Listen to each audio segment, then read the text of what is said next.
Apa persiapan kita? Apa persiapan kita? Tuan-tuan dimati Allah sekalian, tolong istiqamah. Istiqamah dengan amal-amal soleh. Istiqamah walaupun sedikit, tapi istiqamah. Yang pertama, jaga solat fardu 5 waktu di awal waktu. Cuba sedaya upaya. Kalau ada apa-apa yang menghalang kita untuk solat di awal waktu, cuba uruskan. Dan tidak rugi kita mengorbankan sesuatu untuk kita dapat solat di awal waktu. Ketika 3 tahun yang lepas, 4 tahun yang lepas, tuan-puan, kisah benar. Saya pernah naik satu teksi. Kemudian pemandu teksi, ini cerita bukan sebelum wabak ni. Masa tu saya kerja di Jabatan Agama lagi. Maksud cerita ni dah lama. 6 tahun, 7 tahun yang lepas. Subhanallah. Masa tu saya ada conference di KL. Jadi saya pergi dengan naik komuter. Lepas tu saya naik komuter, kemudian saya naik teksi. Masa tu Grab semua tak ada.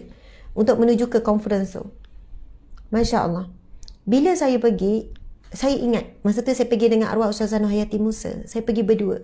Conference halal. Dekat MITI macam tu lah. Kemudian bila saya naik teksi tu, yang pembawa teksi tu kita tahu orang educated. Sebab dia boleh cakap in English lah. Dia boleh cakap. Dia boleh speaking. Bila saya tanya, bila borak, saya memang suka borak. Saya orang yang ramah. Dengan pemandu teksi mesti akan bercakap. Saya tanya itu, saya tanya ni. Lepas tu dia boleh speaking tau. Dia boleh speaking. Saya bertanya, Encik, background Encik apa sebenarnya? Sebelum Encik bawa teksi ni, Encik kerja apa? Kemudian dia cerita, dia adalah manager besar sebuah bank. Gaji dia dah RM10,000. RM20,000 ke RM30,000. Dia kata, Puan, saya memang peringkat yang dah ada driver. Saya ada rumah besar yang mewah. Tapi satu benda yang saya tak dapat adalah solat awal di awal waktu. Solat fardu di awal waktu itu saya tak dapat. Puan, saya tak dapat. Saya dapat semua apa yang saya nak. Saya dipanggil tuan, saya dipanggil bos, saya manager besar bank. Subhanallah. Saya ada rumah besar, semua Allah bagi. Tapi yang saya tak dapat daripada Allah adalah solat jemaah, solat fardu di awal waktu dan di masjid. Lepas tu saya kata, apa yang tuan buat? Saya tinggalkan semua, saya berhenti kerja. Saya berhenti dan saya bawa teksi. Saya kata, ya Allah, tuan tinggalkan semua. Kata Ustazah, ia sangat berbaloi. Apa cabaran tuan? Peringkat awal tuan lalui apa? Dia kata, Puan, pertama yang paling tak boleh terima adalah isteri saya. Sebab daripada kehidupan yang mewah, daripada kami ada rumah yang besar, akhirnya saya terpaksa jual rumah tersebut sebab saya tak mampu nak bayar. Kami berpindah ke rumah yang kecil. Daripada kami ada kereta-kereta yang besar dan mewah. Sekarang salah satu kereta adalah teksi ini. Anak-anak susah nak terima, Puan. Anak-anak susah nak terima. Perubahan hidup yang sangat drastik. Namun dia kata, Ustazah, lama-lama Allah berikan ketenangan, kebahagiaan yang tidak pernah kami rasai ketika kami hidup mewah dulu. Saya kata, ya Allah, hebatnya Tuan. Pengorbanan yang sangat hebat. Ustazah, masa tu saya bukan penceramah, saya bukan siapa-siapa. Dia panggil Puan lah. Dia kata, Puan, sekarang saya boleh berhenti 10 minit sebelum solat untuk panggilan paling utama adalah panggilan Allah. Bila azan datang, hayya ala salah, hayya ala falah, datanglah menuju kepada solat, datanglah menuju kejayaan. Saya membayangkan saya sedang menuju kepada al-falah, iaitu syurga Allah. Kejayaan yang sebenar adalah bila saya boleh bawa diri saya dan ahli keluarga saya ke syurga. Itulah kejayaan yang sebenar. Jadi kenapa kita tidak mahu menyahut hayya ala solah, datang kepada solat, datang menuju kejayaan? Kejayaan yang sebenar adalah kita bebas daripada api neraka. Kejayaan sebenar adalah apabila kita dapat syurga Allah. Allahu Akbar. Dan bila ada orang, dia kata, Puan, pemandu teksi semua nak pelanggan.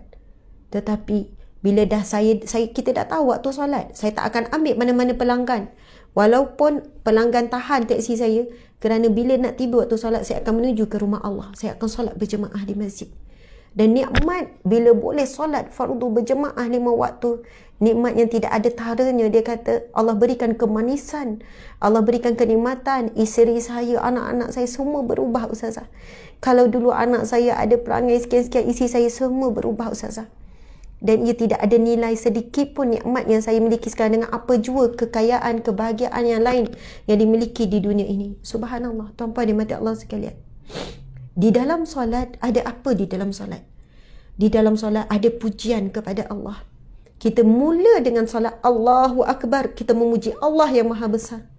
Kemudian kita sambung Allahu Akbar kabira walhamdulillah katsira. Nabi sebut, barang siapa yang membaca doa iftitah tu, akan dibuka pintu langit, dibuka, doa-doanya akan diangkat oleh Allah. Kemudian kita mula dengan Al-Fatihah, ada pujian kepada Allah. Dan diselangi Allahu Akbar, Sami Allah liman hamidah. Ada doa di dalam solat. Siapa yang menunaikan solat, jaga sungguh. Dalam solat ada selawat. Pada tahiyat, dalam solat ada syahadah. Kita akan memperbarui solat kita. Kita akan memperbarui syahadah kita setiap kali solat. Asyhadu an la ilaha illallah wa asyhadu anna Muhammadar Rasulullah. Dalam solat ada istighfar, ada permohonan ampun. Rabbighfirli, ya Allah ampunilah aku, warhamni, rahmatilah aku dan sebagainya. Tuan-puan dan mati Allah sekalian, sebab itu kalau siapa yang malas pun nak berdoa, malas nak berzikir, malas nak buat amal soleh banyak-banyak, jaga solat fardu 5 waktu. InsyaAllah kita akan selamat daripada fitnah kecil ataupun fitnah besar, fitnah tu Dajjal.